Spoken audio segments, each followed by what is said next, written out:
बिहार के बेतिया और समस्तीपुर समेत कई जिलों में भारी बारिश की वजह से नदियां उफान पर आ गई। बेतिया में तो नदियों का पानी किनारों को तोड़ता हुआ रिहायशी इलाकों में घुस गया, जिससे शहर की सड़कें बिल्कुल तालाब जैसी बन गई। वहां के एक इलाके से सामने आई तस्वीरों में कुछ लोग पानी में डूबी सड़क पर नाव चलाते नजर आए। यानी जिस सड़क को लोग आराम से पैदल ही पार किया करते थे, उसे नाव से पार करना पड़ा। इसके अलावा कई लोग घुटनों से ऊपर तक पानी में डूबकर सड़क पार करते दिखे। वहां हुई तेज बारिश ने बेतिया के कई इलाकों में नुकसान पहुंचाया। बारिश के बाद आए सैलाब में कई रास्ते टूट गए और लोगों के मकानों और दुकानों में पानी भर गया। जितने भी मोहल्ले हैं लगभग सभी मोहल्लों में हालात एक जैसे हैं और लोग के घरों में भी पानी घुस गया। भारी बारिश की वजह से बेतिया के गौनाहा इलाके में एसएसबी के जवानों की एक गाड़ी भी फंस गई। उस गाड़ी को 3 ट्रैक्टरों की मदद से निकाला गया। बेतिया के अलावा समस्तीपुर में भी बारिश के बाद कई रास्ते पानी में डूबे नजर आए। इस बीच मौसम विभाग ने चेतावनी दी कि अगले कुछ दिनों तक बिहार के कई जिलों में इसी तरह भारी बारिश हो सकती है। यानी उन जिलों में रहने वाले लोगों को अगले कुछ दिनों तक राहत मिलने की उम्मीद नहीं है। मौसम विभाग का अनुमान है कि पटना समेत बिहार के कई जिलों में अगले 5 दिनों तक भारी से बहुत भारी बारिश हो सकती है और बारिश के साथ कई इलाकों में बिजली भी गिर सकती है, जो कि मुसीबत की वजह बन सकती है। बारिश के साथ तेज आंधी चलने का अनुमान भी मौसम विभाग की तरफ से जताया गया। साथ ही मौसम विभाग ने गोपालगंज, बक्सर और दरभंगा समेत बिहार के 38 जिलों के लिए येलो अलर्ट भी जारी किया, जिसका मतलब है कि उन इलाकों में बारिश के बाद बाढ़ जैसे हालात भी बन सकते हैं। और ऐसे हालात बिहार के कुछ इलाकों में बन चुके हैं। वहां के कैमूर से सामने आई तस्वीरों में भारी बारिश के बाद दुर्गावती नदी उफान पर बहती नजर आई। नदी के रौद्र रूप को देखकर लोग सहम गए। नदी के सैलाब में कैमूर को बक्सर से जोड़ने वाला रास्ता भी पूरी तरह बह गया। इतना पानी आ गया कि अब इसमें आना जाना तो बंदे हो जाएगा। पश्चिम चंपारण के बगहा में भी बारिश ने इसी तरह की तबाही मचाई। वहां भी गंडक और मनोर नदी का पानी किनारों को तोड़ता हुआ रिहायशी इलाकों में घुस गया। रास्ते पूरी तरह पानी में डूब गए। लोगों के मकानों में भी पानी घुस गया। जब लोगों के पास कोई चारा नहीं बचा तो वो छाते लेकर अपने घरों से बाहर निकल गए। घुटनों से ऊपर तक पानी में डूबकर लोग घंटों अपने घरों के बाहर खड़े होकर बारिश बंद होने का इंतजार करते रहे, ताकि बारिश बंद होने पर वो अपने घरों के अंदर घुसे पानी को बाहर निकाल सकें। भारी बारिश के बाद कुछ ऐसे ही हालात बिहार के गोपालगंज में नजर आए, जहां हुई तेज बारिश के बाद कई सड़कें पानी में डूब गईं। बताया गया कि पानी की निकासी की सही व्यवस्था नहीं होने की वजह से वहां के सरकारी अस्पताल के अंदर भी पानी घुस गया। हालांकि इलाके के किसानों ने मौसम के इस बदले रुख पर खुशी जताई। खेत लबालब भर गए हैं, बहुत खुशी की बात है। गोपालगंज की तरह छपरा में भी सड़कों पर भरे पानी की वजह से लोगों को मुश्किलों से दो चार होना पड़ा। वहां शहर की ज्यादातर सड़कें पानी में डूबी नजर आईं। गाड़ियां भी कछुए की चाल से रेंगती दिखी। बाजार में गाड़ियों का जैम न लगे, इसलिए एक पुलिस वाला ट्रैफिक को संभालने के लिए नंगे पैर ही पानी में उतर गया। वहीं बिहार के पश्चिमी चंपारण के बगहा में तेज बारिश के बाद नदी के किनारे लगा एक बिजली का खंभा गिर गया, जिसकी वजह से आसपास के एक बड़े इलाके में बिजली की सप्लाई पूरी तरह ठप हो गई। बिजली का खंभा नदी के किनारे पर नहीं बल्कि नदी से सैकड़ों मीटर दूर था, लेकिन मनोर नदी में पानी बढ़ने के बाद नदी रिहायशी इलाके के करीब पहुंच गई और फिर वो खंभा पानी के बीचों बीच दिखने लगा। थोड़ी देर में 33 किलोवाट बिजली का ये खंभा नदी में गिर गया, जिसका वीडियो कुछ लोगों ने मोबाइल से रिकॉर्ड कर लिया। दिल्ली के पास हरियाणा के फरीदाबाद से दिल दहला देने वाला एक वीडियो सामने आया। वहां एक तेज रफ्तार कार ने बीच सड़क पर एक दूसरी कार को जोरदार टक्कर मार दी। ये पूरी घटना सड़क किनारे लगे एक सीसीटीवी कैमरे में रिकॉर्ड हुई, जिसमें वो कार पूरी रफ्तार से सड़क पर दौड़ती नजर आई कि तभी दूसरी कार अचानक से उसके एकदम सामने आ गई और फिर वो उस कार को टक्कर मारती हुई रास्ते के बीच मौजूद डिवाइडर से जा भिड़ी।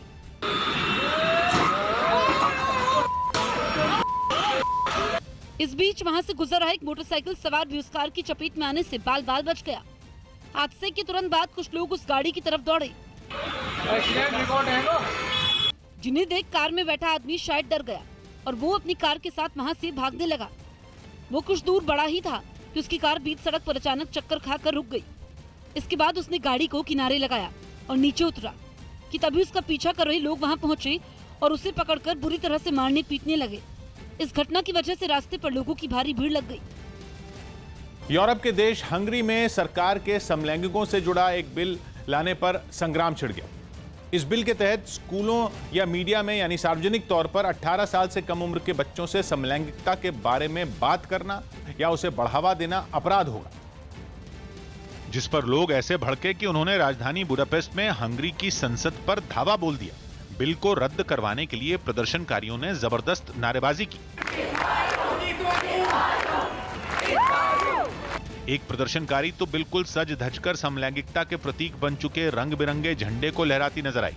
वहीं एक लड़की तो दूसरी लड़की के कंधों पर चढ़कर समलैंगिकों के अधिकारों का समर्थन करती दिखी। बिल पर लोगों में गुस्सा इतना था कि 150 नहीं बल्कि हजारों की भीड़ ने सरकार के खिलाफ मोर्चा खोल दिया।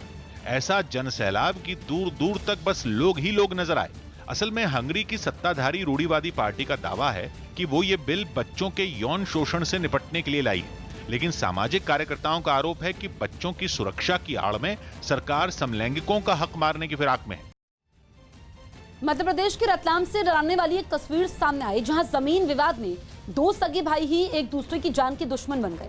बताया गया कि पिछले काफी समय से जमीन के एक टुकड़े के लिए दोनों के बीच विवाद चल रहा था, जो अब मारपीट में बदल गया। दोनों भाई अपने अपने परिवार के लोगों के साथ बीच सड़क पर उतरे और एक दूसरे पर डंडों से हमला कर दिया। दोनों तरफ से इस कदर डंडे बरस रहे थे कि उसे देख किसी का भी कलेजा कांप जाए। जमीन के लिए अपने ही अपनों की खून के प्यासे बन गए और नतीजा ये हुआ कि इस खूनी झड़प में कई लोग घायल हो गए, जिन्हें बाद में जिला अस्पताल में भर्ती करवाया गया। एक ही परिवार से होकर उनका जमीन है, प्लाट बस सिल्वर पर इस बात को कब्जा करने की बात को लेकर दोनों पार्टियां मारपीट का वीडियो सामने आने के बाद पुलिस ने इस मामले की तफ्तीश शुरू कर दी। उत्तर प्रदेश के मथुरा से दिल दहला देने वाली कुछ तस्वीरें सामने आई। वहां मामूली विवाद में दो पक्षों के बीच जमकर मारपीट हो गई, जिसमें कुछ लोग घायल हो गए। ये घटना वहां लगे सीसीटीवी कैमरे में रिकॉर्ड हुई, जिसमें एक पक्ष के लोग दूसरे पक्ष पर वार करते दिखाई दिए। सामने आई एक तस्वीर में साफ दिखा कि कुछ लोग एक आदमी को उसके घर से खींचकर बाहर लाए और फिर उसे डंडों से पीटने लगे। इस बीच उस आदमी की पत्नी उसे बचाने के लिए बाहर निकली, लेकिन उसे भी दो लड़कियों ने डंडों से पीटना शुरू कर दिया। इसके बाद वो अपनी जान बचाने के लिए उल्टे पांव लौट गई। इस मारपीट में बड़े बुजुर्गों के साथ कुछ महिलाएं भी नजर आईं। हंगामा बढ़ा तो आसपास के कई लोग वहां जमा हो गए, लेकिन काफी देर तक कोई भी बीच बचाव करने के लिए आगे नहीं आया। परिवार के 6-7 सदस्य थे, उन्होंने लाठी डंडों के साथ हमारे ऊपर प्रहार कर दिया। खबर है कि बाद में एक पक्ष ने मामले की शिकायत पुलिस से की, जिसके बाद पुलिस कार्रवाई में जुट गई। मध्य प्रदेश के रीवा से चौंकाने वाली एक तस्वीर सामने आई, जहां एक आवारा बैल का एक 3 मंजिला मकान में घुस गया। हैरानी की बात तो ये रही कि बैल के आने की भनक घर के लोगों को जरा भी नहीं लगी, और जब पता चला तब तक वो तीसरी मंजिल पर बने कमरे तक पहुंच चुका था। वहां पहुंचकर वो बड़े आराम से बिस्तर पर बैठ गया। उसने बिस्तर को तो खराब किया ही, वहां रखे कपड़े भी गंदे कर दिए। ओ मेरे कपड़े नया सूट उठ सब हमारा रखा था। पहले घर के लोगों ने उसे नीचे भगाने की काफी कोशिश की, आजा। लेकिन जब बात नहीं बनी तो उसे नीचे उतारने के लिए लोगों को बुलाया गया। फिर उसके गले में रस्सी बांधकर सीढ़ियों के रास्ते नीचे उतारा गया। ऐसे नीचे खींचते रहना नीचे। हाँ। इस काम में सभी को 4 घंटे का वक्त लग गया। बैल घुस गया घर में, सीढ़ी के रास्ते से ऊपर आ गया था, फिर रस्सी से उसके गले में बांध के जैसे उसको फिर नीचे खींचा गया। बैल के वहां से बाहर निकलने के बाद घर के लोगों की जान में जान आई। अमेरिका के कैलिफोर्निया और यूटा में जंगलों में लगी आग की वजह से कई घर तबाह हो गए, जबकि बड़ी तादाद में लोगों को इलाका खाली करना पड़ा। बताया गया कि गर्म मौसम और तेज हवाओं की वजह से आग तेजी से बढ़ गई और उसने जल्दी ही बड़े इलाके को अपनी चपेट में ले लिया। कैलिफोर्निया में तो आग रिहायशी इलाकों की तरफ बढ़ने लगी। हालात और न बिगड़े इसके लिए दमकल कर्मी भी जी जान से जुट गए। आग बुझाने के लिए हेलीकॉप्टर और विमान की मदद भी ली गई। सामने आई तस्वीरों में एक चिनूक हेलीकॉप्टर आग के ऊपर पानी की बौछार करता दिखा। आग को आगे फैलने से रोका जा सके, इसके लिए जंगल के ऊपर केमिकल भी गिराया गया। हालांकि दमकल कर्मियों की इस कोशिश के बावजूद आग नहीं बुझाई जा सकी। आग की वजह से कई रास्ते बंद हो गए और लोग बाहर ही फंस गए। The big issue right now is the access. I mean, we cannot go to Pond Desert. इसी तरह यूटा में भी आग की वजह से लोग इलाका खाली करने को मजबूर हो गए। वहां भी गर्म हवाओं की वजह से आग तेजी से फैली और उसने जंगल के काफी बड़े इलाके को जला डाला। लोकसभा में पशुपति कुमार पारस के एलजेपी संसदीय दल का नेता चुने जाने के बाद अब पार्टी पर कब्जे की लड़ाई तेज हो गई है। एक तरफ पशुपति कुमार पारस पार्टी के सभी अहम पदों को अपने हाथ लेने की कोशिश में हैं, तो दूसरी तरफ अलग थलग पड़े चिराग पासवान अपने हाथ से फिसल रही गद्दी बचाने की जद्दोजहद कर रहे हैं। लोक जनशक्ति पार्टी में बगावत के बाद सियासी जंग चरम पर है। पार्टी के बागी नेताओं ने चिराग पासवान को राष्ट्रीय अध्यक्ष पद से हटा दिया, तो चिराग पासवान ने बागी सांसदों को बाहर का रास्ता दिखा दिया। यानी साफ है कि लोक जनशक्ति पार्टी में शह और मात का खेल चल रहा है। फिलहाल चाचा पशुपतिनाथ पारस का पलड़ा भारी दिखाई दे रहा है, लेकिन चिराग पासवान भी इतनी आसानी से हथियार डालते हुए नहीं दिखाई दे रहे हैं।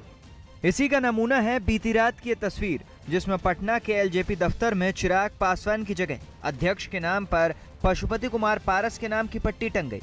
दफ्तर के बाहर भले ही अभी भी चिराग की तस्वीर वाली होर्डिंग जस की तस है, लेकिन बिना किसी चुनाव या प्रक्रिया को अपनाए अध्यक्ष के नए नाम वाले बोर्ड के बदलाव की नई जंग की चाप तेज हो गई। इसकी आहट सुबह होते ही साफ साफ तब सुनाई पड़ने लगी जब एलजेपी के कुछ कार्यकर्ता पार्टी दफ्तर पहुंचे तो उन्हें अंदर जाने से रोक दिया गया। बताया गया कि दिल्ली से आए एक फोन कॉल के बाद हर किसी के लिए पार्टी दफ्तर के गेट बंद कर दिए गए।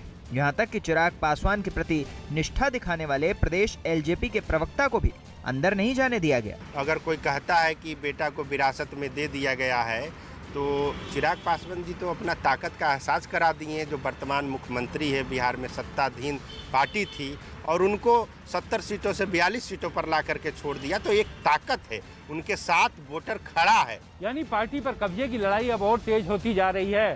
चिराग पासवान को पार्टी के राष्ट्रीय अध्यक्ष पद से तो हटा ही दिया गया है, अब चाचा पशुपति कुमार पारस की और ज्यादा महत्वाकांक्षाएं जागने लगी हैं। ऐसे में सवाल ये कि क्या चिराग इतनी आसानी से हथियार डाल देंगे? कहा यह जा रहा है कि वो न केवल अपने समर्थकों के साथ बैठकें कर रहे हैं, बल्कि कानूनी सलाह मशवरा भी ले रहे हैं। एक दिन पहले संसदीय दल के नेता के पद पर पारस का कब्जा हो गया। अगले दिन चिराग को राष्ट्रीय अध्यक्ष के पद से हटाने का भी फरमान आ गया। एलजेपी की राष्ट्रीय कार्य समिति की बैठक में सूरजभान सिंह को कार्यकारी अध्यक्ष चुना गया। उनको राष्ट्रीय अध्यक्ष के पद से आज हटाया जाता है। कार्यकारिणी ने यह फैसला लिया। कार्यकारिणी ने दूसरा फैसला लिया कि सूरजभान सिंह जी जो राष्ट्रीय उपाध्यक्ष है पार्टी को, उनको राष्ट्रीय कार्यकारी अध्यक्ष कार्यकारिणी समिति ने आज चुना और उन्हीं को चुनाव पदाधिकारी बनाया गया। अब सारी निगाहें भतीजे चिराग और चाचा पारस के हर कदम पर टिक गई हैं। फिलहाल दिल्ली में चिराग के घर दिन भर बैठकों का दौर चला। बताया गया कि चिराग गुट की कार्य समिति की बैठक में 5 सांसदों को पार्टी से बाहर कर दिया गया। इस बीच चिराग ने पूरे मामले में पहली बार चुप्पी तोड़ी और एक ट्वीट किया। इस ट्वीट में चिराग ने पापा की बनाई पार्टी को मां के समान बताया और पार्टी से धोखे को गलत कहा। इस ट्वीट के साथ चिराग ने पिता रामविलास पासवान की मौत के बाद चाचा पारस को 29 मार्च को लिखा एक पुराना पत्र जारी किया। इस चिट्ठी में चिराग ने चाचा रामचंद्र पासवान के निधन के बाद पारस में आए बदलाव का जिक्र किया था। यही नहीं, उन्होंने ये भी दावा किया था कि रामविलास पासवान की 13वीं के लिए भी 25 लाख रुपए उनकी मां को ही देने पड़े, जिससे उन्हें दुख पहुंचा। दूसरी तरफ पशुपति कुमार पारस ने भी अगली रणनीति पर काम करना शुरू कर दिया। दिल्ली में पारस के साथ पार्टी के सांसदों और नेताओं की बैठक में एक अहम फैसला लिया गया। बताया गया कि पशुपति कुमार पारस कल यानी बुधवार को पटना जाएंगे। पटना में अगले 5 दिनों के अंदर पार्टी की राष्ट्रीय कार्य समिति की बैठक होगी। इस बैठक में पार्टी के नए राष्ट्रीय अध्यक्ष का फैसला हो सकता है। इस पद पर अब पशुपति कुमार पारस की नजर है। साफ है, संसदीय दल पर कब्जे के बाद अब पार्टी पर कब्जे की लड़ाई है। इसी मकसद के साथ पारस ने राष्ट्रीय कार्यकारिणी की बैठक के बाद चुनाव आयोग से भी मुलाकात के संकेत दे दिए। इससे एक दिन पहले स्पीकर ओम बिरला ने पारस को लोकसभा में नेता बनाए जाने की इजाजत दे दी थी। 6 सांसदों वाली पार्टी के 5 सांसदों ने एक चिट्ठी लिखकर लोकसभा अध्यक्ष से ऐसी ही मांग की थी। इस पूरे विवाद में चिराग ने 2 दिनों तक चुप्पी साधे रखी। हालांकि उनके करीबी लगातार इस बगावत के लिए नीतीश कुमार की पार्टी जेडीयू को जिम्मेदार ठहराते दिखे, लेकिन पार्टी में अकेले पड़े चिराग की इस हालत के लिए जेडीयू उन्हें ही दोषी ठहराती दिखी। चिराग पासवान की जो राजनीतिक महत्वाकांक्षाएं हैं और उनकी जो कार्य पद्धति है, उसको लेकर के कार्यकर्ताओं में, सांसदों में रोष था और उसी का नतीजा है कि श्री पारस नेता बने। हम किसी पार्टी में स्प्लिट करने के ना तो पक्षधर हैं और ना हमारी इच्छा है। दलों में स्वाभाविक तौर पर अपने नेतृत्व से नाराजगी है, उसका इलाज हमारे पास। हालांकि इन सारे सियासी घटनाक्रम में एक पार्टी ऐसी भी है जिसके मन में लड्डू फूटने लगे हैं। लालू प्रसाद यादव की पार्टी आरजेडी को लगता है कि एलजेपी में लगी सियासी आग बिहार महागठबंधन को और मजबूत कर सकती है। पशुपति कुमार पारस हो या चंदन हो, ये इनका अपना कुछ वजूद नहीं है। जो है सो रामविलास पासवान के ही चलते था। तो अब चिराग किस ढंग से एक्ट करते हैं, और हमको लगता है कि चिराग के सामने कोई इसके अलावा विकल्प नहीं है कि वो महागठबंधन में के साथ जुड़े। कहावत है, घर में लगी आग घर के चिराग से। तो क्या एलजेपी के कुनबे में मचे घमासान की असली वजह चिराग पासवान है? वैसे बिहार विधानसभा चुनाव के दौरान जिस तरीके से एनडीए से अलग राह पकड़कर चिराग पासवान चले थे, उसने नीतीश कुमार की पार्टी को कम से कम 36 सीटों का नुकसान दिया और यही कारण रहा कि नीतीश कुमार की पार्टी 50 से भी कम सीटों पर सिमट गए। अब ये सवाल उठ रहा है कि क्या चिराग पासवान इस पूरी लड़ाई में अलग थलग पड़ जाएंगे। मुंबई के करीब महाराष्ट्र के ठाणे में मानसून के दौरान किसी भी तरह की इमरजेंसी से निपटने के लिए रेलवे सुरक्षा बल ने एक मॉक ड्रिल की। भारी बारिश के दौरान मुंबई के कई स्टेशनों में पानी भर जाता है, जिससे ट्रेनें रास्ते में ही फंस जाती हैं। ऐसे में रेलवे ने एनडीआरएफ की तरह अपनी खास टीम तैयार की। आरपीएफ डिजास्टर मैनेजमेंट नाम की इस टीम ने अपनी तैयारियों का प्रदर्शन भी किया। इसके लिए एक झील में मॉक ड्रिल की गई। मानसून के दौरान किसी भी आपात स्थिति से निपटने के लिए सेंट्रल रेलवे आरपीएफ की तरफ से डिजास्टर टीम का गठन किया गया है। वहां से सामने आई तस्वीरों में ये जवान एक नाव पर सवार होकर पानी के बीच में फंसे लोगों की तरफ बढ़ते दिखे। जल्द ही नाव उनके पास पहुंच गई और सभी लोगों को वहां से बाहर निकाल लिया गया। जिन लोगों ने पानी में छलांग लगाई थी उन्हें बचाने का भी अभ्यास किया गया। इस दौरान लोगों को लाउडस्पीकर के जरिए जरूरी निर्देश भी दिए गए। बताया गया कि कई बार एनडीआरएफ को आने में काफी देर हो जाती है। ऐसे में ये टीम मुसीबत में फंसे लोगों की फौरन मदद कर पाएगी ताकि उन्हें बिना वक्त गंवाए सुरक्षित बाहर निकाला जा सके। इसके लिए आरपीएफ की कुल 6 टीमें बनाई गई हैं। आरपीएफ की ऐसी हर टीम में 15 जवान शामिल हैं, जिनमें 5 महिलाएं भी हैं। इन्हें मुंबई के 5 स्टेशनों के आसपास तैनात किया जाएगा। ये वो स्टेशन हैं जहां पानी भरने का खतरा सबसे ज्यादा रहता है। शुरुआत में इन टीमों को सीएसएमटी, माटुंगा, कुर्ला, ठाणे और बदलापुर में तैनात किया जाएगा। बाद में कुछ टीमों की तैनाती पश्चिम रेलवे के विरार सेक्शन में भी की जाएगी, क्योंकि वहां भी हर मानसून में पानी भरने का खतरा रहता है। श्रीलंका दौरे पर जाने से पहले टीम इंडिया के खिलाड़ी क्वारंटीन हो गए। श्रीलंका दौरे पर रवाना होने से पहले टीम इंडिया मुंबई में क्वारंटीन हो गई। अब सभी खिलाड़ी 28 जून तक सख्त कोरोना नियमों का पालन करेंगे और इस दौरान उनकी 6 बार कोरोना जांच भी की जाएगी। दिल्ली और एनसीआर में मानसून पहुंचने में अभी 1 हफ्ते का और वक्त लगेगा। हालांकि 2-3 दिनों में आंधी के साथ थोड़ी बारिश होगी। इससे पहले मौसम विभाग ने 15 जून तक राजधानी में मानसून आने का अनुमान जताया था। 6 से 7 दिनों का या उससे भी थोड़ा डिले हमारे पास हो सकता है। मुंबई के एक वैक्सीनेशन सेंटर पर शिवसेना के कार्यकर्ताओं ने कुछ होर्डिंग लगाई, जिस पर सियासत गर्मा गई। एक दिन पहले ही मुंबई के नगर निगम बीएमसी ने वैक्सीनेशन सेंटरों पर राजनीतिक पार्टियों के बैनर और पोस्टर लगाने पर रोक लगा दी थी। शिवसेना ने अपना होर्डिंग बैनर लगाया है, यानी जो सत्ताधारी शिवसेना है उसने ही बीएमसी के आदेश कर खुलकर धज्जियां उड़ाई हैं। इस मुद्दे को बीजेपी ने लपक लिया और शिवसेना की इन होर्डिंग पर सवाल खड़े कर दिए। क्या महाराष्ट्र के अंदर में कानून, सुव्यवस्था, नियम ये सत्ताधारियों के लिए नहीं है? दिल्ली के ग्रेटर कैलाश के गुरुद्वारे में कोरोना वैक्सीन के लिए कैंप लगाया गया। इस कैंप में बड़ी संख्या में लोग कोरोना का टीका लगवाने के लिए पहुंचे। सुबह से लाइनें लगी हुई हैं, कई लोग लगवा के जा चुके हैं। हरियाणा के करनाल से रोंगटे खड़े कर देने वाली एक तस्वीर सामने आई, जहां 2 सांपों के बीच हुई लड़ाई से पूरे इलाके में दहशत फैल गई। सांपों के बीच छिड़ी इस जंग का वहां मौजूद कुछ लोगों ने वीडियो बना लिया और उनके बनाए एक वीडियो में वो दोनों सांप एक दूसरे पर जानलेवा हमला करते नजर आए। वो कभी लिपट कर तो कभी आमने सामने खड़े होकर एक दूसरे पर दमदार वार करते दिखाई दिए। दोनों को देख ऐसा लगा मानो वो हार मानने को तैयार नहीं थे। एक सांप जहां जाता, दूसरा भी उसका पीछा करते हुए वहीं पहुंच जाता। इस बीच इलाके के लोगों से मिली जानकारी के बाद सांप पकड़ने वाले भी वहां पहुंच गए और फिर गोबर से बने उपलों में छिपे उन सांपों को खोजने की कवायद शुरू हुई। काफी मेहनत के बाद उन्हें पकड़ भी लिया गया, लेकिन वहां से 2 नहीं बल्कि 3 सांप मिले। इनमें 2 नर हैं और एक मादा है। 2 नरों की लड़ाई चलती है एक मादा के लिए, क्योंकि इनका प्रजनन का मौसम होता है, मिलन का मौसम होता है। इन सांपों के पकड़े जाने के बाद वहाँ के लोगों ने राहत की सांस ली। यूपी के कानपुर से चौंकाने वाली कुछ तस्वीरें सामने आई। वहां नगर निगम की बैठक के दौरान समाजवादी पार्टी के कुछ पार्षदों ने हैंडपंप के साथ प्रदर्शन किया। इन लोगों ने पानी की समस्या का मुद्दा उठाया और अपनी मांग को पुरजोर तरीके से रखने के लिए कंधों पर हैंडपंप उठाकर सदन में घुस गए। इस मंजर को देखकर सदन में बैठे बाकी पार्षद भी हैरान रह गए। कई पार्षद तो अपनी जगह से उठकर इस अनोखे प्रदर्शन को देखने लगे। इसके बाद हंगामा कर रहे पार्षदों ने हैंडपंप को सदन के फर्श पर रख दिया और पानी की समस्या को दूर करने की मांग करने लगे। इसी बीच कुछ और पार्षद उनके समर्थन में आ गए, लेकिन समाजवादी पार्टी के पार्षदों का इस तरह सदन में घुसकर हंगामा करना महापौर को पसंद नहीं आया। पानी की समस्या के अलावा नगर निगम की बैठक में कुछ और मुद्दों पर भी हंगामा हुआ। बीएसपी और अकाली दल के बीच पंजाब चुनाव के लिए हुए सीट बंटवारे पर नवनीत सिंह बिट्टू का एक बयान बवाल की वजह बन गया। उनके इस बयान के बाद बीएसपी और अकाली दल ही नहीं बल्कि वो बीजेपी के भी निशाने पर आ गए और आरोप लगाया कि बिट्टू ने यह बयान देकर बहुजन समाज पार्टी पर जातिगत टिप्पणी की है। अकाली दल ने पंजाब के अनुसूचित जाति आयोग के सामने सांसद रवनीत बिट्टू की शिकायत की और उनके खिलाफ SC/ST एक्ट में केस दर्ज करने की मांग की। वहीं कई जगहों पर उनके खिलाफ प्रदर्शन भी हुए। यही नहीं, केंद्रीय मंत्री हरदीप पुरी ने ट्वीट कर इस मुद्दे पर कांग्रेस को निशाना बनाया। उन्होंने ट्विटर पर लिखा कि रवनीत सिंह बिट्टू का बयान कांग्रेस की दलित विरोधी मानसिकता को सामने लाने वाला है और इसे समाज के एक बड़े वर्ग का अपमान बताया।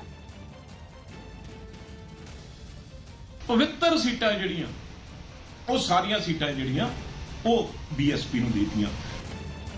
मध्य अमेरिकी देश कोस्टारिका में सड़कें बनाने के ठेके देने में हुए भ्रष्टाचार की जांच करने के लिए राष्ट्रपति के दफ्तर तक में छापा पड़ गया। जांच एजेंसियों ने कुल 57 जगह रेड की और करीब 30 लोग सलाखों के पीछे पहुंच गए। आरोप है कि कोस्टारिका में सरकारी अधिकारियों ने मोटी घूस लेकर कुछ गिनी चुनी निजी कंपनियों को सड़कें बनाने के कॉन्ट्रैक्ट दे दिए, जिसकी तह तक पहुंचने के लिए राजधानी सैन होजे में जांच एजेंसियों ने कई अधिकारियों के घरों पर रेड की। एक तस्वीर में जांच एजेंसियों की टीम एक मकान के गेट पर ताबड़तोड़ वार करती दिखी। ऐसा नहीं था कि घर में कोई था नहीं, उसके अंदर महिलाएं मौजूद थीं, जो गेट खोलने के बजाय पुलिस से कार्रवाई रोकने की अपील करती रहीं। भ्रष्टाचार के भंडाफोड़ के लिए जांच एजेंसियों के साथ पुलिस कई नामी गिरामी लोगों के घर पहुंची। सरकारी दफ्तर तक उसकी जांच से नहीं बच पाए। सामने आई एक तस्वीर में जांच टीम सबूतों की तलाश में दफ्तर का हर कोना छानती दिखी। पाकिस्तान के कब्जे वाले जम्मू कश्मीर की राजधानी मुजफ्फराबाद में सैकड़ों लोग इमरान सरकार के खिलाफ सड़कों पर उतर गए। इन लोगों ने नौकरी की मांग करते हुए सरकार का जुलूस निकाला और सरकार के नए जॉब रेगुलाइजेशन एक्ट का विरोध किया। इस प्रदर्शन के समय एक तरफ भारी संख्या में नौजवान थे तो दूसरी तरफ महिलाएं, छात्राएं भी बैनर पोस्टर लेकर सड़कों पर उतरी और इमरान सरकार के खिलाफ जमकर नारेबाजी की।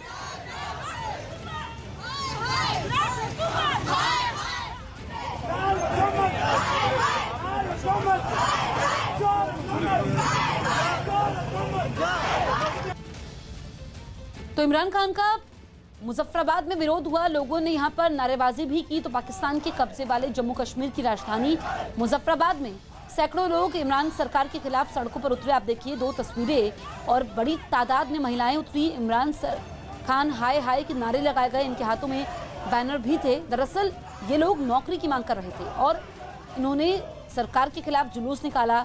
सरकार के नए जॉब रेगुलाइजेशन एक्ट का भी विरोध किया। नौकरी देने की मांग ये लोग कर रहे हैं। एक तरफ महिलाएं हैं तो दूसरी तरफ पुरुष हैं। ये काफ़ी संख्या में मौजूद थे। नौजवान भी इसमें शामिल थे जिसमें इन्होंने इमरान सरकार की नीतियों का विरोध किया।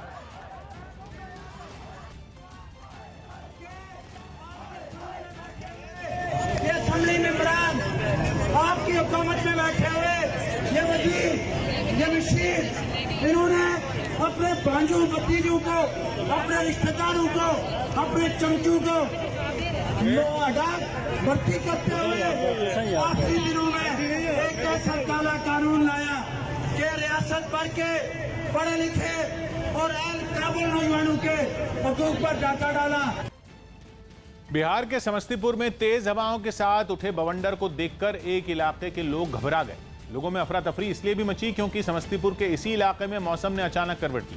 दूसरी जगहों पर हवा चलने तक की बात भी सामने नहीं आई। लेकिन जब इस इलाके में मौसम बदला तब पहले तो लोग कुछ समझ ही नहीं पाए, क्योंकि तब तक वहां तेज हवाएं चल रही थी और आसमान में काले बादल छाए थे। लेकिन जब बवंडर उठा तो उनके रोंगटे खड़े हो गए। ये तूफान जे चीज मिलते उड़ा देते ओकरा। बवंडर भी ऐसा कि जो कुछ भी उसकी चपेट में आया उसे वो अपने साथ ले गया।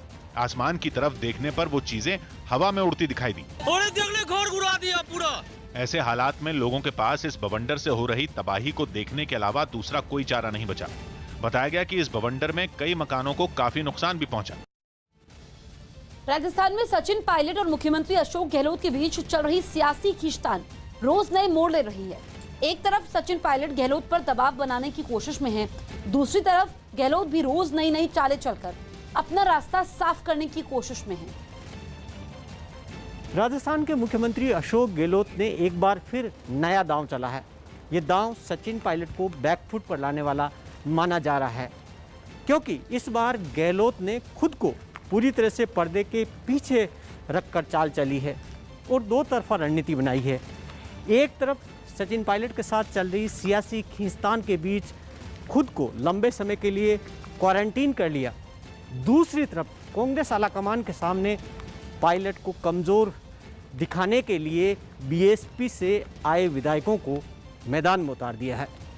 राजस्थान में तापमान 35 डिग्री के पार है, लेकिन मौसम का ये असर सियासी पर्यावरण पर पड़ता नहीं दिख रहा है। इसकी वजह है कि मुख्यमंत्री अशोक गहलोत ने जून का महीना होने के बावजूद हर तरह की राजनीतिक गहमा गहमी के बीच सुकून ढूंढ लिया है। अब वो 60 दिनों तक क्वारंटीन रहेंगे, लेकिन गहलोत के क्वारंटीन में सिर्फ उनके अपने स्वास्थ्य की नहीं बल्कि राजस्थान सरकार की सेहत मजबूत करने की भी दवा छिपी है।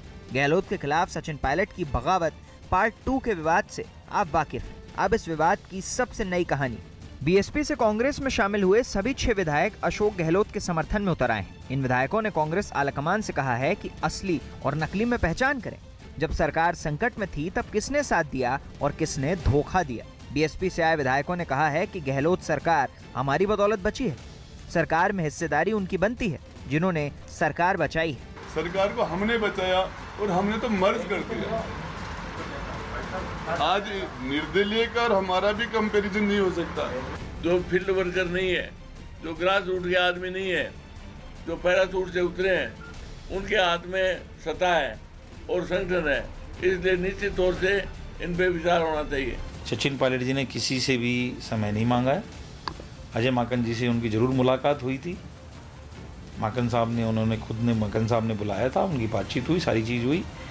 अन्य आलाकमान से न सोनिया गांधी से, राहुल जी से, प्रियंका जी से कोई समय नहीं मांगा गया है।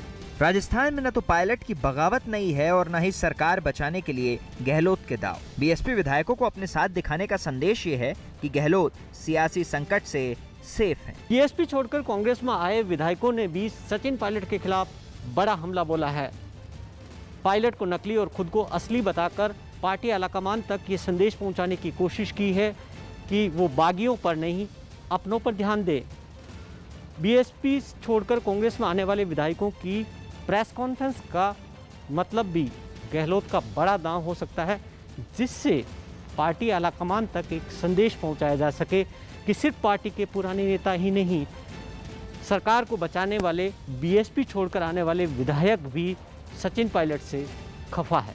बीएसपी विधायकों को आगे करके मुख्यमंत्री गहलोत ने पायलट पर जो हमला किया है उससे ठीक पहले खुद को क्वारंटीन किया है। उसके असली मायने समझिए। दरअसल मुख्यमंत्री अशोक गहलोत अगले 2 महीने तक क्वारंटीन रहेंगे, यानी वो व्यक्तिगत मुलाकात नहीं करेंगे। आलाकमान व्यक्तिगत मुलाकातों के लिए ही बुलाता है, लिहाजा विवाद सुलझाने वाली कमेटी से भी मिलना संभव नहीं। क्वारंटीन है तो मंत्रिमंडल का विस्तार भी नहीं करेंगे, यानी सचिन पायलट को सरकार में जगह नहीं देंगे। हम 19 लोग हैं, हम 19 लोगों में से कम हो गए, ज्यादा हो गए, समय बताएगा कौन कम हुआ है कौन ज्यादा हुआ है। जब चीजें चलती है तो एक तरफ की कैंची नहीं चलती, दोनों तरफ कैंचियां चलती है, तो उस समय बताएगा कौन किसके साथ खड़ा है। राजस्थान की जनता का प्यार, राजस्थान में सचिन पायलट जी का जनाधार, वो ना मुकेश बाकेट जुटला सकता, ना राकेश पारिक जुटला सकता, ना कोई तीसरा आदमी जुटला सकता। हालांकि गहलोत के क्वारंटीन का ये मतलब बिल्कुल नहीं कि वो सियासी तौर पर एक्टिव नहीं है। राजनीतिक कलह के बीच मुख्यमंत्री गहलोत ने 33 नगर पालिका परिषद और निगमों के 196 पार्षद मनोनीत किए हैं, यानी क्वारंटीन में रहकर गहलोत सरकार और संगठन में अपने खेमे को मजबूत कर रहे हैं। वहीं पायलट और उनके समर्थक दरकिनार हैं। मुख्यमंत्री अशोक गहलोत और कांग्रेस विधायक सचिन पायलट के बीच विवाद के मौजूदा हालात में गहलोत का पलड़ा भारी नजर आ रहा है। पिछली बगावत में पायलट डिप्टी सीएम का पद और राजस्थान कांग्रेस अध्यक्ष का पद गंवा चुके हैं, और पिछली बार पायलट का साथ देने वाले कुछ विधायक भी इस बार सचिन पायलट को छोड़कर गहलोत का दामन थाम चुके हैं। गहलोत इस बार बेफिक्र दिखाई दे रहे हैं। 60 दिन के लिए खुद को क्वारंटीन करने का मतलब है कि इस दरमियान न तो वो व्यक्तिगत मुलाकातें करेंगे, न ही मंत्रिमंडल का विस्तार करेंगे। यानी इसका मतलब साफ है कि गहलोत सत्ता और संगठन में अभी जो मजबूत पकड़ है, इसको आगे इसी तरह बनाए रखना चाहते हैं। मध्य प्रदेश के छतरपुर से हैरान करने वाला एक वीडियो सामने आया। वहां ट्रक से सीमेंट उतारने की मजदूरों के लिए 2 पक्षों के बीच मारपीट हो गई। मजदूरी के लिए। बताया गया कि ये घटना 12 जून की है, जिसका वीडियो अब वायरल हो रहा है। सीमेंट उतारने की मजदूरी के झगड़े में जिसमें दोनों पक्ष एक दूसरे पर डंडों से हमला करते दिखाई दिए। इस बीच दो आदमी लड़ते लड़ते जमीन पर गिर गए, लेकिन फिर भी किसी ने हार नहीं मानी। कुछ महिलाएं भी वहां नजर आईं जो इस मारपीट को खत्म कराने में जुटी रहीं, लेकिन उनकी ये कोशिश बेकार गई। डंडों और लात मुक्कों से जब लड़ाई कर रहे लोगों का मन भर गया, तब वो पथराव पर उतर आए। इस पत्थरबाजी से बचने के लिए दोनों पक्षों के लोग एक दूसरे से दूर चले गए, लेकिन मकानों की आड़ लेकर उन्होंने पत्थर बरसाना जारी रखा। लड़ाई खत्म होने के बाद दोनों पक्षों के लोग थाने पहुंच गए। इसमें दोनों पक्षों पर मारपीट का मामला दर्ज किया है। बताया गया कि इस मारपीट में कई लोगों को चोटें आईं। यूपी के सीएम योगी आदित्यनाथ और कांग्रेस उपाध्यक्ष राहुल गांधी के बीच ट्विटर पर जंग छिड़ गई है। योगी आदित्यनाथ ने राहुल गांधी पर झूठ बोलने का आरोप लगाया और ये विवाद तब शुरू हुआ जब राहुल गांधी ने गाजियाबाद में एक बुजुर्ग की पिटाई की घटना पर ट्वीट किया। उसे सांप्रदायिकता से जोड़ते हुए समाज के लिए शर्मनाक बताया। जवाब में योगी आदित्यनाथ ने उन पर समाज में जहर फैलाने का आरोप लगाया। साथ ही ट्विटर पर यह भी लिखा कि राहुल गांधी सत्ता के लालच में मानवता को शर्मसार कर रहे हैं। झारखंड के जमशेदपुर से रोंगटे खड़े कर देने वाली कुछ तस्वीरें सामने आई। वहां टाटानगर रेलवे स्टेशन पर 4 साल की एक बच्ची ट्रेन से उतरने के दौरान पटरी पर जा गई। जिस ट्रेन से वो बच्ची नीचे गिरी, वो नीलांचल एक्सप्रेस उस स्टेशन पर 5 मिनट के लिए रुकती। और वो 5 मिनट उस समय चंद सेकंड में बदल गए जब उस बच्ची की जान पर बनाई। सामने आए वीडियो में भी साफ दिखा कि ट्रेन के स्टेशन पर पहुंचने के बाद प्लेटफॉर्म पर उतरते वक्त उस बच्ची का संतुलन बिगड़ा और वो रेल की पटरी पर गिर गई। बच्ची के गिरते ही प्लेटफॉर्म पर मौजूद रेलवे पुलिस के 2 जवान फौरन हरकत में आए और उस बच्ची को तुरंत सुरक्षित बाहर निकाला। लोकसभा में एलजेपी के संसदीय दल के नेता चुने गए पशुपति कुमार पारस आज दोपहर पटना जाएंगे। वो करीब 3:30 बजे इंडिगो के विमान से पटना पहुंचेंगे। उनके साथ एलजेपी के सांसद और कई नेता पटना पहुंचेंगे। खबर है कि 17 जून को पटना में एलजेपी की राष्ट्रीय परिषद की बैठक में वो शामिल होंगे। इस बैठक में पार्टी से जुड़े कई बड़े फैसले होने की उम्मीद है। राम मंदिर के लिए जमीन खरीद में हुए घोटाले के मामले पर सियासी पारा चढ़ने लगा। इस मामले में कांग्रेस ने लगातार दूसरे दिन प्रदर्शन किया। आरोप है कि मंदिर बनाने वाले ट्रस्ट ने जमीन के सौदे में करोड़ों का घोटाला किया, जिसके बाद कांग्रेस ने इस मुद्दे को हाथों हाथ लेते हुए प्रदर्शन किया। कानपुर में पार्टी कार्यकर्ता काले झंडे और बैनर लेकर सड़कों पर उतरे, जिनके जरिए उन्होंने राज्य की बीजेपी सरकार पर हमला बोला। यही नहीं, इन लोगों ने एक मंदिर में भगवान राम के नाम प्रार्थना पाती भी सौंपी। इन लोगों ने दोषियों को सजा दिलाने के लिए भगवान राम की आरती भी उतारी। देश की श्रद्धा का अपमान है, जनमानस का अपमान है। इसकी जांच कराएं और दोषी लोगों को जेल भेजें। एक दिन पहले इस मामले में लखनऊ में कांग्रेस कार्यकर्ताओं ने सीएम आवास के बाहर प्रदर्शन किया था। इस दौरान प्रदर्शन में शामिल महिलाएं पुलिस से भिड़ गई थी। और अगले दिन भी कांग्रेस कार्यकर्ताओं ने राज्य के अलग अलग शहरों में प्रदर्शन करना जारी रखा और राम मंदिर बनाने वाले ट्रस्ट और राज्य की योगी सरकार पर निशाना साधा। कांग्रेस और दूसरी विपक्षी पार्टियों की मांग है कि जमीन खरीद के मामले की जल्द से जल्द जांच की जाए। इस बीच ऐसे लोग सामने आए हैं जो राम मंदिर के लिए खरीदी गई जमीन से जुड़े हैं और इन लोगों के मुताबिक तो जमीन के सौदे में कोई घोटाला हुआ ही नहीं। नूर आलम और जावेद आलम वो लोग हैं जिन्होंने 2017 में पहली बार जमीन बेची। इन लोगों के मुताबिक मंदिर के ट्रस्ट ने कम दाम में जमीन ली। घोटाला हुआ, आपको लगता है ऐसा हुआ? ऐसा नहीं हुआ सर जी। इसकी जमीन की कीमत और भी थी, उन्होंने जो कम में खरीदा है। यही नहीं, एग्रीमेंट के समय गवाह बनने वाले अयोध्या के मेयर ने भी विपक्ष के आरोपों को नकार दिया। वो केवल देश को गुमराह करना चाहते थे, अराजकता फैलाना चाहते थे। इस बीच मंदिर बनाने के लिए बने ट्रस्ट की ओर से फिर से ये साफ कर दिया गया कि जमीन के सौदे में कोई घोटाला नहीं हुआ। आरोप लगाने वाले व्यक्तियों ने आरोप लगाने के पहले ट्रस्ट के पदाधिकारियों से किसी प्रकार की कोई संपर्क करके तथ्यों की जानकारी नहीं ली और बोल दिया। लेकिन विपक्ष अपने आरोपों से टस से मस होता नजर नहीं आ रहा, जबकि राज्य के मुख्यमंत्री ने अधिकारियों से खुद इस मामले की जानकारी ली। जिसके बाद अधिकारियों ने योगी आदित्यनाथ को इससे जुड़े सारे दस्तावेज दिखाए और इन दस्तावेजों को देखकर मुख्यमंत्री ने ट्रस्ट को क्लीन चिट दे दी और यह साफ कर दिया कि राम मंदिर के लिए जमीन खरीद में कोई घोटाला नहीं हुआ। इस बीच खबर है कि गृह मंत्री और बीजेपी अध्यक्ष जेपी नड्डा ने भी इस मामले की जानकारी मांगी। पता चला है कि आरएसएस ने भी ऐसा ही किया और मंदिर के ट्रस्ट से आरोपों के बारे में पूछा, जिसके बाद ट्रस्ट की ओर से दस्तावेजों और तथ्यों के साथ उन्हें रिपोर्ट भेजी गई। इस बीच 2017 में जमीन की रजिस्ट्री करने वाले नूर आलम ने बताया कि उन्होंने 2 करोड़ में यह जमीन बेची थी, जिसके बाद एक और शख्स ने जमीन खरीदी और तीसरी बार राम जन्मभूमि तीर्थ क्षेत्र ट्रस्ट के साथ सौदा हुआ। नूर आलम के हिसाब से इस समय जमीन का मार्केट रेट 25 से 30 करोड़ है। ट्रस्ट ने इसे करीब 18 करोड़ में खरीदा है, लेकिन विपक्ष का दावा है कि केवल 10 मिनट के अंदर 2 करोड़ की जमीन का सौदा 18 करोड़ से ज्यादा में कर दिया गया, क्योंकि इसे पहले एक साधु ने 2 करोड़ में खरीदा और फिर 10 मिनट के बाद राम जन्मभूमि तीर्थ क्षेत्र ट्रस्ट ने उसी जमीन का सौदा 18 करोड़ से ज्यादा में किया। ट्रैक्टर लेकर बड़ी संख्या में किसान यमुना एक्सप्रेसवे पर पहुंच गए। उत्तर प्रदेश के गौतम बुद्ध नगर जिले के कुछ किसान एमएसपी पर गेहूं नहीं खरीदे जाने से परेशान होकर ट्रैक्टर ट्रॉली के साथ यमुना एक्सप्रेसवे पर पहुंच गए। उन्होंने वहां टोल प्लाजा को जैम करने की कोशिश की, लेकिन पुलिस के समझाने पर वो पीछे हट गए। इनका कहना है कि इनका गेहूं जो है वो बिक नहीं रहा है, तौला नहीं जा रहा है प्रशासन की तरफ से। किसानों के ट्रैक्टरों पर भारतीय किसान यूनियन के झंडे नजर आए। उन्होंने प्रशासन से इस परेशानी को जल्द दूर करने की मांग की। हमारे गेहूं 2 महीने से सेंटर पे पड़े हुए हैं और कोई सुनवाई नहीं हो रही। भारत सरकार ने हज यात्रा के लिए सभी आवेदन रद्द कर दिए, क्योंकि सऊदी अरब सरकार ने इस बार भी विदेशियों को हज करने की इजाजत नहीं दी। इस साल कोरोना संकट की वजह से सिर्फ सऊदी अरब में रह रहे लोगों को ही हज करने का मौका मिलेगा। यूपी में बीजेपी अपने कई नेताओं और कार्यकर्ताओं को दर्जा प्राप्त मंत्री बना सकती है। बताया गया कि राज्य में कई निगमों में करीब 100 पद खाली हैं।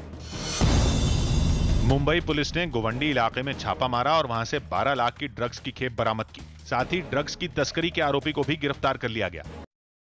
दिन भर चली हलचल के बाद शाम के वक्त लोक जनशक्ति पार्टी का सियासी ड्रामा चरम पर पहुंच गया। पशुपति कुमार पारस के गुट ने चिराग पासवान को पार्टी के अध्यक्ष पद से हटाने का ऐलान किया, तो चिराग पासवान ने भी 5 सांसदों को पार्टी से बाहर का रास्ता दिखा दिया। हालांकि तब तक पशुपति कुमार पारस गुट के फैसले से चिराग पासवान के समर्थक गुस्से में भर गए और पटना में पार्टी के दफ्तर पर पहुंचकर उन्होंने जमकर हंगामा किया। सुरक्षा कर्मियों ने भीड़ को देखते हुए पार्टी दफ्तर का गेट बंद कर दिया, जिसे गुस्साए लोगों ने जबरन खुलवा दिया। गेट के अंदर पहुंचते ही चिराग के समर्थकों ने हंगामा तेज कर दिया। थोड़ी देर बाद सभी लोग बाहर आए और चिराग पासवान से अलग होकर गुट बनाने वाले नेताओं की तस्वीरों पर कालिक पोतने का काम शुरू किया गया। पशुपति पारस मुर्दाबाद, मुर्दाबाद, मुर्दाबाद, चिराग पासवान जिंदाबाद, जिंदाबाद, जिंदाबाद। सबसे पहले पशुपति कुमार पारस, फिर प्रिंस राज, उसके बाद वीणा देवी और आखिर में महबूब अली कैसर की तस्वीर पर कालिक पोती गई। और पार्टी दफ्तर के बाहर चिराग पासवान के समर्थकों ने बहुत देर तक हंगामा किया।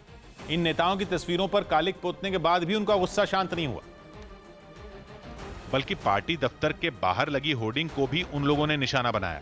एक आदमी दीवार पर चढ़ा और वहां लगी होर्डिंग में भी पशुपति कुमार पारस के गुट के नेताओं की तस्वीरों पर कालिक पोती गई।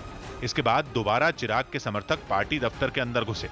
इस बार उन्होंने चिराग पासवान और रामविलास पासवान के समर्थन में नारेबाजी की। चिराग पासवान के समर्थकों ने पार्टी में पड़ी फूट के लिए राज्य के मुख्यमंत्री नीतीश कुमार को जिम्मेदार ठहराया। सब नीतीश कुमार के इशारे पर हो रहा है। हम लोग चिराग जी के साथ मरते दम तक बने रहेंगे। एक दिन पहले ही चिराग पासवान के चाचा पशुपति कुमार पारस को लोकसभा में पार्टी के संसदीय दल का नेता चुना गया था और दूसरे दिन उनके गुट ने चिराग पासवान को बड़ा झटका दे दिया। पशुपति कुमार पारस गुट की जो बैठक हुई, उसमें चिराग पासवान को पार्टी के संविधान का हवाला देते हुए राष्ट्रीय अध्यक्ष के पद से हटा दिया गया और उनकी जगह सूरजभान सिंह को लोक जनशक्ति पार्टी का कार्यकारी अध्यक्ष नियुक्त किया गया। इस फैसले के तुरंत बाद चिराग पासवान ने भी पार्टी की कार्य समिति की बैठक बुलाई और अपने चाचा पशुपति कुमार पारस समेत 5 सांसदों को पार्टी से निकाल दिया और 5 सांसदों को पार्टी से निकाले जाने की जानकारी उन्होंने चुनाव आयोग को भी दी। इस पूरे सियासी घमासान के बीच चिराग पासवान ने अपने ट्विटर अकाउंट पर एक चिट्ठी भी शेयर की, जो उन्होंने इसी साल मार्च में अपने चाचा पशुपति कुमार पारस को लिखी थी। चिट्ठी में उन्होंने इस बात का जिक्र किया था कि रामविलास पासवान के निधन के बाद पशुपति कुमार पारस ने चिराग से दूरी बनानी शुरू कर दी थी। हालांकि पशुपति कुमार पारस के गुट ने दावा किया कि चिराग पासवान ने पार्टी के नेताओं से किसी भी तरह का संवाद नहीं किया था। कोविड का काल था, महामारी का काल था, बिहार में हाहाकार 2 साल से मचा हुआ है और राष्ट्रीय अध्यक्ष दिल्ली में सोया हुआ है।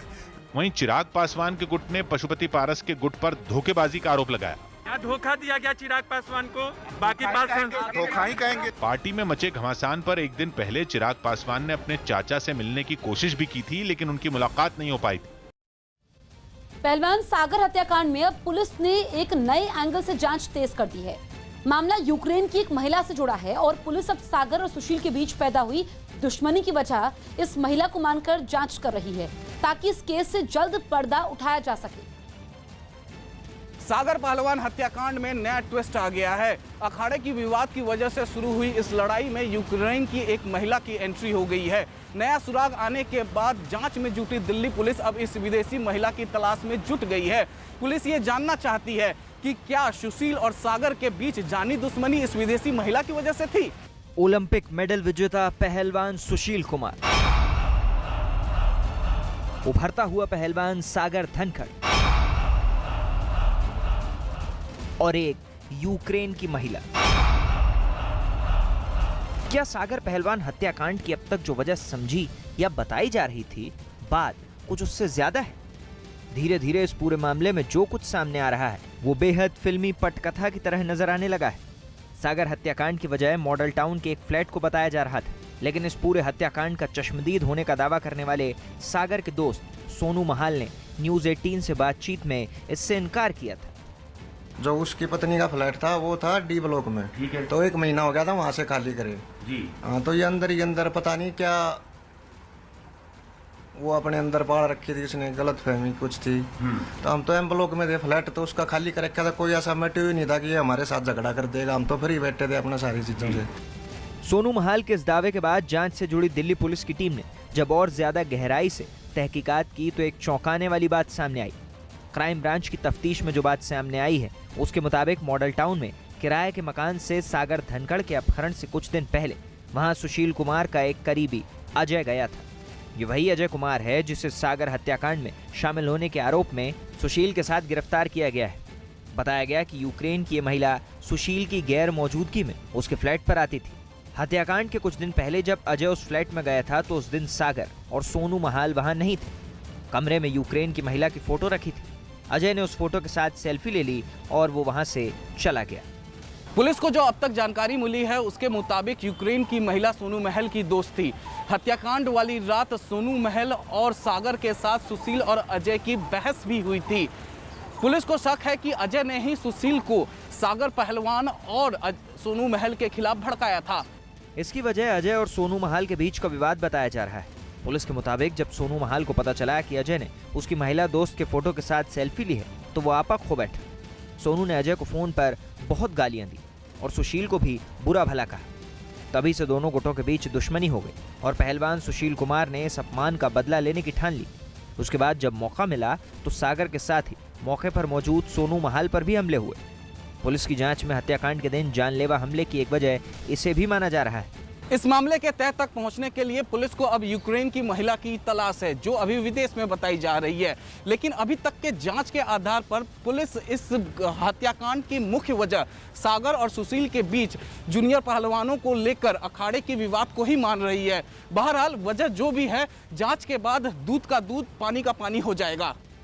मैं हूं किशोर अजवाणी। आज की ताजा खबर जारी है।